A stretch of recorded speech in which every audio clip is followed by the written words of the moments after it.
Hello, my name is Annette Wilson. I'm the art teacher at University Heights School of Medical Arts here in Jonesboro. Um, what I'm going to share with you now is a lesson that I did with my third grade students. For the past few years, I've done this activity with them. It's using lines in art, and the artist that we use to inspire us is Carla Gerard. So it's called a Carla Gerard Inspired Village, and we do use Autodesk Sketchbook with this. Okay, so the first thing I do, actually prior to this, we talk about the element of art using lines in art. So we practice using lines in art, and then I show them these paintings by Carla.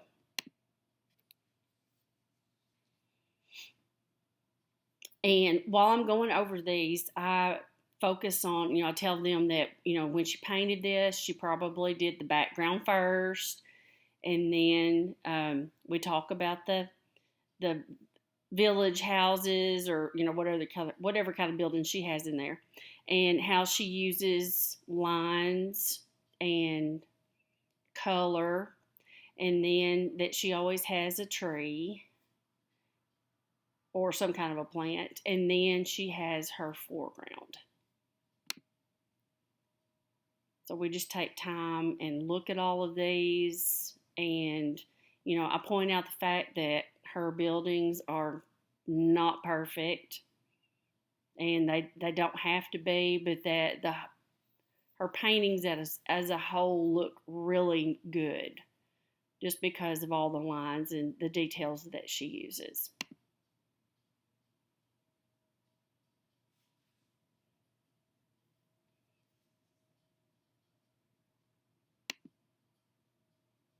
And this one, they're always amazed by these trees. I told her, I said, these are her trees, and she's the artist, so she gets to decide what the trees look like, and tell them they can do this, the same type of thing, and just with everyone, I just kind of point out the layers and all the details and the different colors of lines. Here she uses white lines to outline the houses, and that, at the bottom we don't necessarily have patterns, but you have a variety of flowers, and you can see.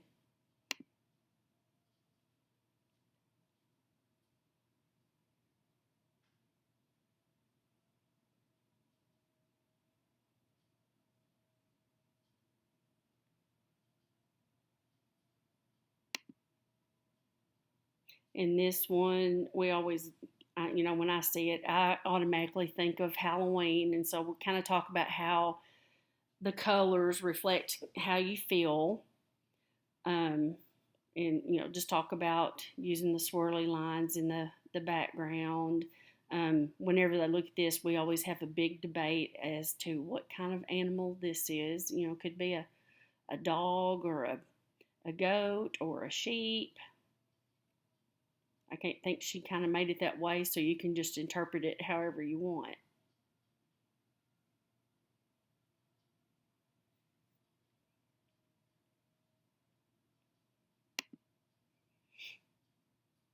In this one, it has a cold feeling, like it's a winter picture, and then, they always think, this could either be snow, or it could be that this village is near the ocean.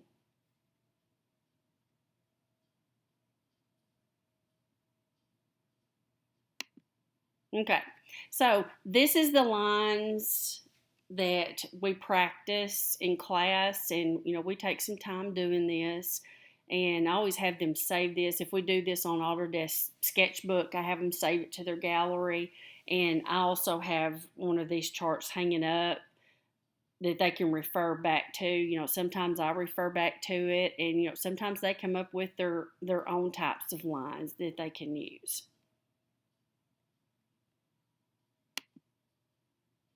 Okay, so I always give them the task, and I do put this on Google Classroom, so because they submit it to me, but I like to have it in written version so that they can read over that.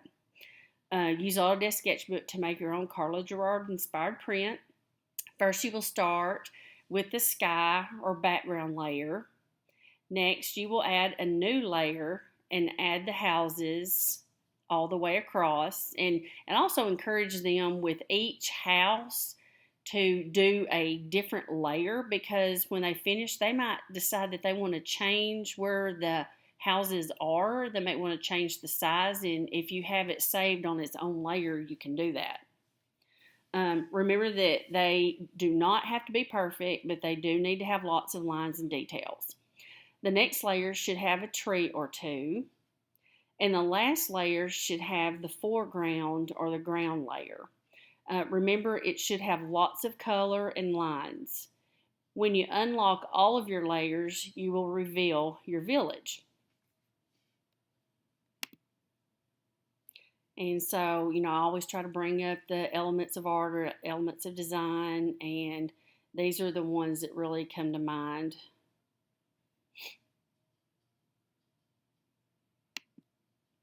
And what I'm going to do is just go through, this is from students from this year, and any student can do this, and they figure that out. That it's not something that's going to be challenging to them. I usually am working on one right along with them, um, and I really don't have anybody copying what I'm doing. I don't want them to do that. Um, but I do encourage them to use, if they want to use some of the tools in Sketchbook, they can do that.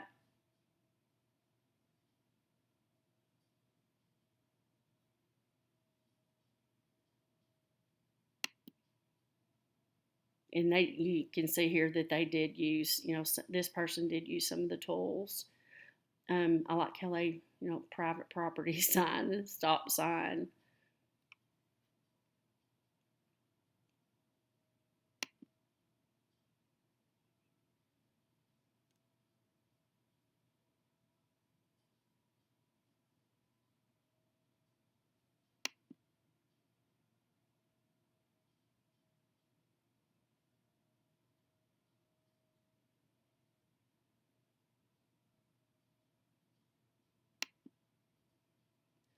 Now, this one decided to make her village a village of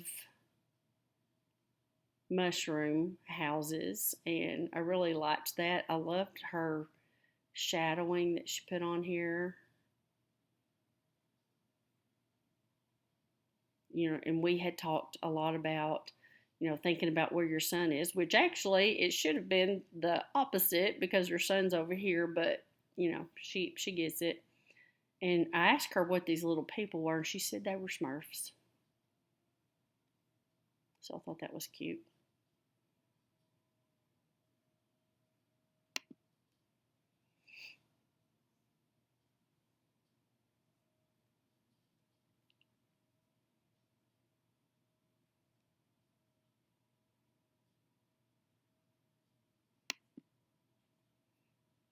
The famous New York Glass Hospital.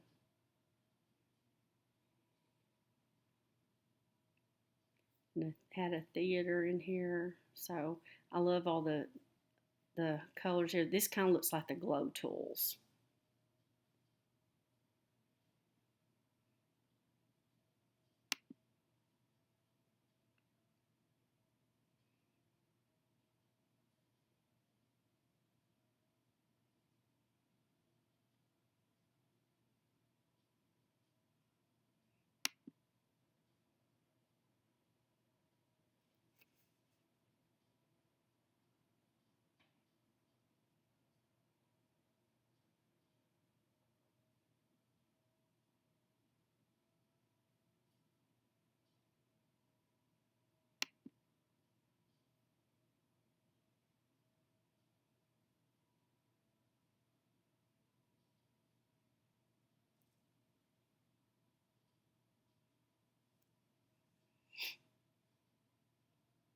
I love her little fire that she put here and her little teepees.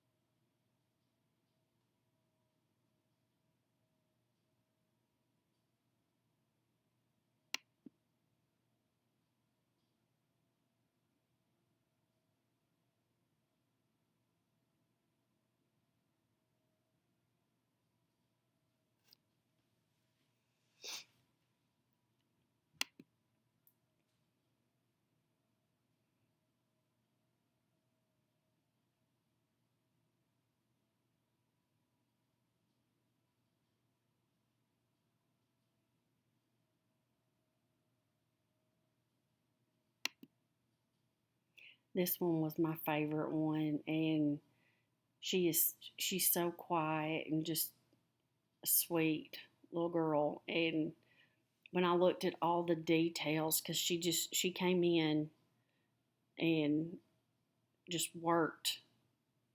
This does take several days. I have them for 40 minutes once a week, and it took about a month to finish this up. But I loved all her little details, especially her.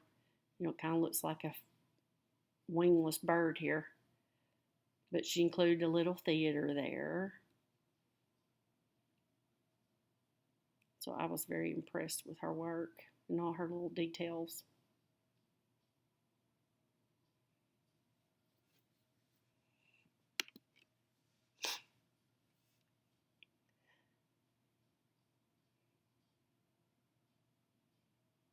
I thought his was cute. He, have a pizza shop and a gym and a jail.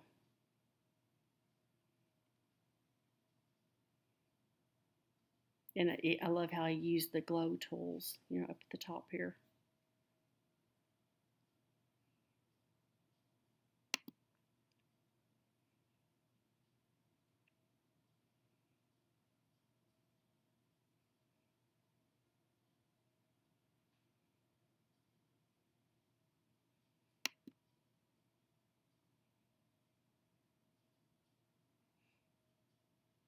Now, this person used a lot of the tools.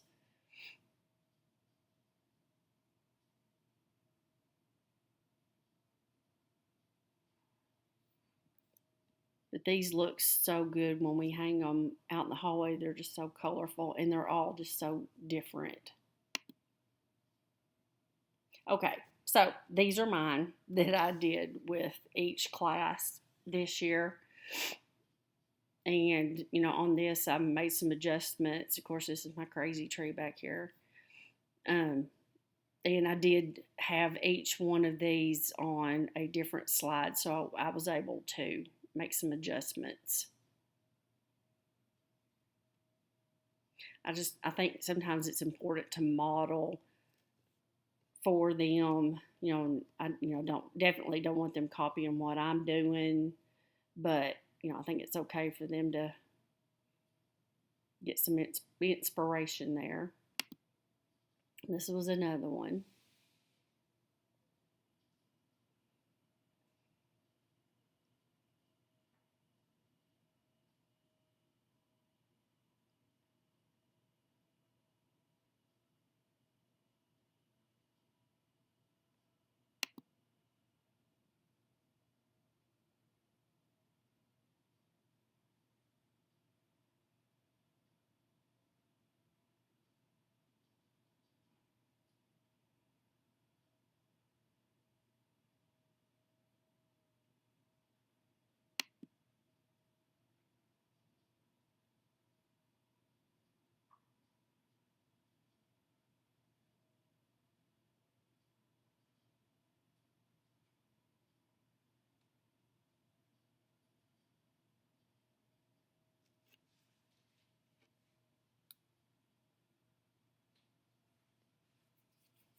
So anything that you can do with them that just encourages them to, be creative and let them realize that, when you're making art, it's not necessarily going to be something that you're going to finish in one setting.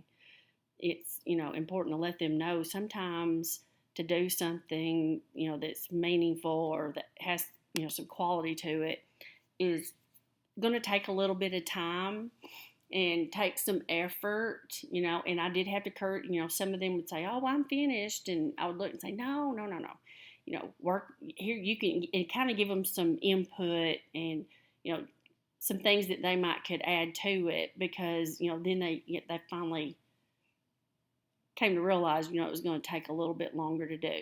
So anyway, I love Carla Gerard's work.